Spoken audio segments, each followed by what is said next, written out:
And early on, as I was beginning to start the process of adapting this film, I'm a man. And this is a story that is told. Good morning, everyone, and happy Wednesday, February 11th, 2026.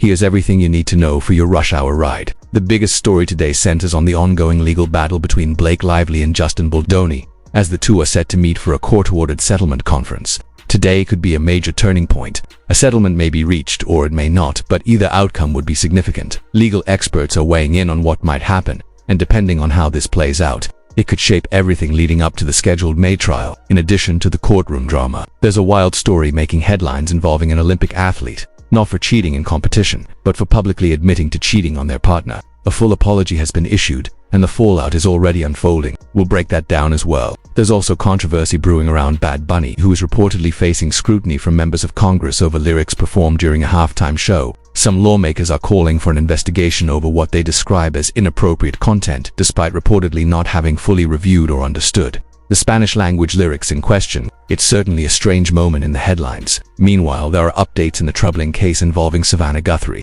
Her mother was abducted around 10 days ago, and authorities have now released ring camera footage showing masked individuals believed to be connected to the incident. While the video doesn't reveal much, an arrest has reportedly been made. It remains unclear whether the individual taken into custody is directly linked to holding her mother or is simply a person of interest with relevant information. Investigators are continuing to sort through conflicting details, and many are hoping for a safe and positive resolution. Turning back to the lead story, today's settlement conference between Lively and Baldoni is a standard step in federal civil litigation, designed to determine whether the case can be resolved without proceeding to trial. The judge overseeing the case has not yet ruled on Baldoni's pending motion for summary judgment, essentially a request to dismiss the case before trial, on the grounds that there isn't enough evidence to move forward. Observers believe the judge may already have a sense of how he intends to rule, but is allowing this settlement opportunity to play out first. The legal dispute dates back to December 2024, when Lively filed a lawsuit against Baldoni, alleging substantial financial losses totaling $161 million,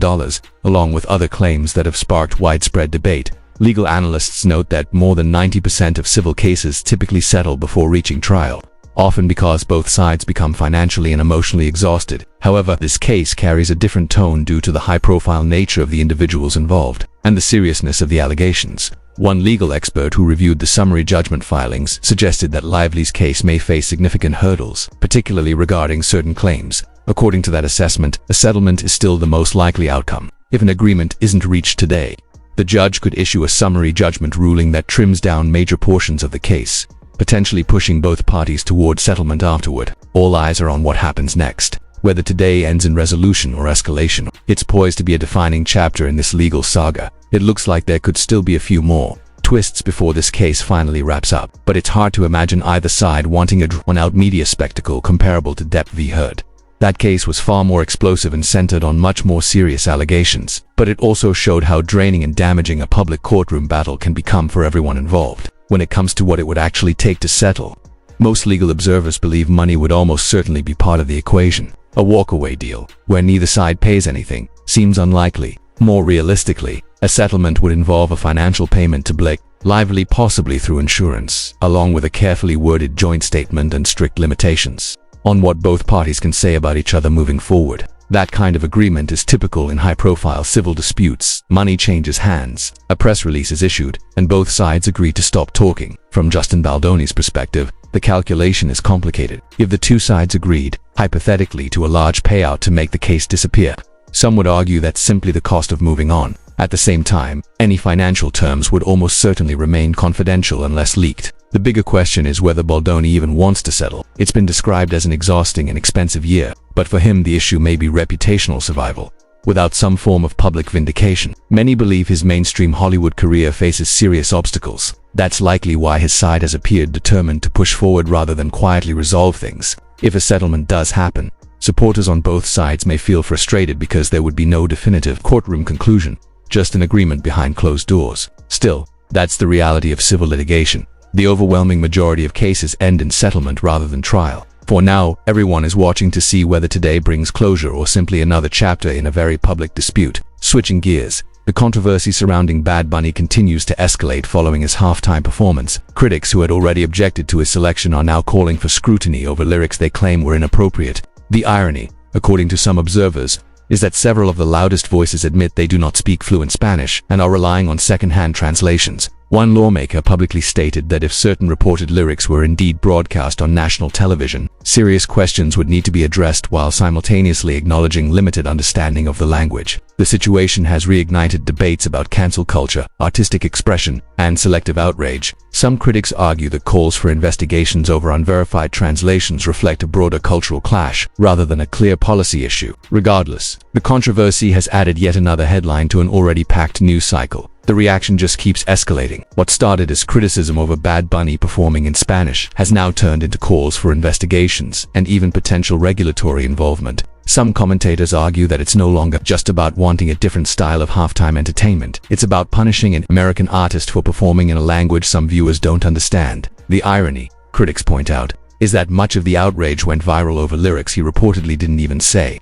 Since broadcast versions are typically edited to meet television standards anyway, comparisons are already being made to the fallout from Janet Jackson's 2004 Super Bowl moment, which led to sweeping changes in broadcast standards and FCC enforcement. Back then, it was labeled a wardrobe malfunction. This time, some critics are suggesting intent, though others argue the controversy is being fueled more by culture war debates than by anything that actually aired. The broader conversation has quickly shifted into familiar territory: free speech, cancel culture, language, politics, and who gets to define what is appropriate on a national stage, adding another layer. Some commentators noted that the NFL has made visible efforts to expand its reach among Latino audiences, particularly across Latin America. Featuring one of the world's biggest Latin music stars was widely viewed as part of that strategy. Supporters say it reflects the league's evolving audience. Critics frame it as cultural pandering. The disagreement seems less about a specific lyric and more about identity, language, and shifting demographics in American entertainment. Radio host Charlemagne Thargod weighed in as well, questioning why some political figures appear more outraged over a halftime performance than over developments in the case of Jeffrey Epstein. Lawmakers such as Ro Khanna and Thomas Massie have pushed for greater transparency through proposed legislation aimed at releasing unredacted federal records related to Epstein's case. Reports that certain names remain redacted have fueled renewed frustration among those demanding fuller disclosure. Meanwhile, White House Press Secretary Caroline Leavitt addressed questions about Donald Trump's past association with Epstein, reiterating the administration's stance that Trump cut ties years ago, and emphasizing what she described as unprecedented transparency in document releases. However, ongoing debates about membership details and previously undisclosed records continue to spark political backlash. At this point, the halftime controversy, the free speech debate, and renewed scrutiny over Epstein-related documents have all blended into one sprawling media cycle. What began as a music performance has expanded into a broader clash over language, accountability, transparency, and selective outrage, and it doesn't appear to be slowing down anytime soon. The debate over the Epstein document release is only intensifying. Critics argue that releasing 3 million files while allegedly withholding millions more doesn't exactly scream full transparency. If only half the material is public, they say, then the story is still incomplete. Questions continue to swirl around whether a specific phone call in 2006 took place and what it might mean. Press Secretary Caroline Leavitt reiterated that Donald Trump cut ties with Jeffrey Epstein years ago, maintaining that any alleged call would simply support what the former president has said all along. However, critics remain skeptical, pointing to inconsistencies in past statements and continued redactions. Some commentators have gone so far as to describe the broader Epstein saga as one of the most consequential scandals in modern political history, arguing that unanswered questions still linger despite document dumps and official statements. Others counter that multiple investigations have already taken place and that speculation often runs ahead of verified facts. Either way, the political back and forth shows no sign of cooling down. Shifting from politics to sports, the Olympics delivered an unexpected headline thanks to Norwegian biathlete Sturla Holmvik. Shortly after winning a medal, he publicly admitted to cheating on his girlfriend months earlier. In an emotional statement, he described meeting the love of his life, then making what he called the biggest mistake of his life by being unfaithful. He said the guilt had weighed on him heavily and that going public was his attempt to show remorse and possibly win her back. Later, speaking in English, he explained that he wanted to make it clear he was taking responsibility and doing everything he could to repair the relationship, even if that meant risking public judgment. Reactions have been mixed. Some viewers see it as a grand romantic gesture made at the peak of his career. Others view it as potentially unfair, arguing that making such a personal confession on a global stage could pressure his partner in a way she didn't ask for. It's a reminder that athletes today compete not only for medals, but also under the constant glare of social media and global broadcasts. Personal decisions instantly become public discourse. Whether his relationship can recover remains unknown. but the moment has certainly added a dramatic subplot to the games. Meanwhile, another political development is drawing attention. Mark Kelly has reportedly faced renewed scrutiny,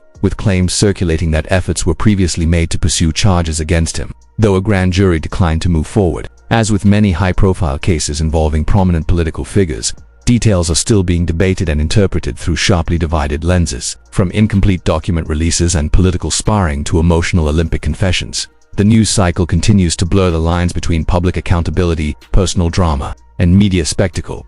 There's a saying that prosecutors can indict a ham sandwich, but in this case, a federal grand jury in Washington, D.C., purportedly declined to bring charges against 6 members of Congress, according to reports. The individuals, including Mark Kelly and Alyssa Slotkin, were under scrutiny for participating in a video, reminding service members that they are not required to follow unlawful orders. The Justice Department had allegedly explored charges tied to seditious conspiracy, but the grand jury did not move forward. Senator Kelly responded forcefully, calling the effort an abuse of power and accusing Donald Trump and his allies of attempting to silence political opposition. He framed the situation as a broader test of free speech and civic responsibility, arguing that Americans should not be intimidated from speaking out. Supporters see the grand jury's decision as vindication. Critics say the very attempt to pursue charges raises concerns about political overreach. Either way, it's another flashpoint in an already tense political climate. On a lighter note, there was a behind-the-scenes story from the halftime show involving Bad Bunny. Pastor Antonio Reyes shared how he unexpectedly found himself officiating a wedding connected to the performance. Initially contacted without many details, he agreed to speak with a couple looking to get married. Only after signing a non-disclosure agreement did he and his wife realize the event was tied to the Super Bowl broadcast, and that Bad Bunny's name was right there in the paperwork. What started as what seemed like a small ceremony turned into a moment viewed by millions. For him, it was a whirlwind experience that went from ordinary to national television in a matter of weeks. The halftime debate also drew a response from Alexandria Ocasio-Cortez after criticism surfaced from Trump about not understanding the Spanish language performance. She brushed off the remarks with humor, suggesting that confusion over language in politics isn't exactly new. Meanwhile, in Minnesota, Bloomington police announced the arrest of a man identified as an ICE background investigator in connection with an alleged sex trafficking operation. Authorities stated that the individual, who reportedly worked on security clearances for federal personnel, was taken into custody after attempting to purchase sex. Officials emphasized that the case will proceed through the legal system like any other, underscoring the principle of due process. The irony of someone tasked with vetting others now facing serious charges themselves has certainly drawn attention. From grand jury decisions in Washington to Olympic confessions, halftime controversies, and criminal investigations in Minnesota, it's been a packed news cycle. And with potential developments still looming in the legal dispute between Blake Lively and Justin Baldoni, there may be even more twists ahead.